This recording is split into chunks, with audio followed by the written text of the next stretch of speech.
السلام علیکم۔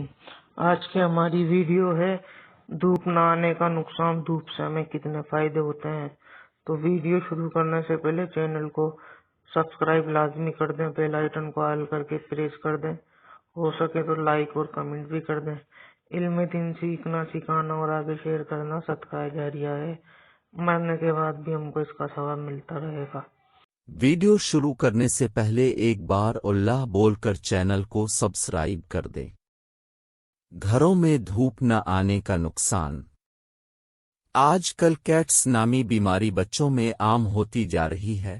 اس کی وجوہات میں سے خوراک میں وٹامن D3 وٹامن ڈی کی کمی بھی شامل ہے، مگر سب سے بڑی وجہ تنگ محلوں اور چھوٹی چھوٹی گلیوں کے اندر بڑی بڑی عمارتوں کے بند گھروں میں رہائش ہے، کیونکہ ایسی جگہوں پر سورج کی الٹراوائلٹ فائیں وولٹ ریز صحیح طور پر انسانی جسم تک نہیں پہنچ پاتی اور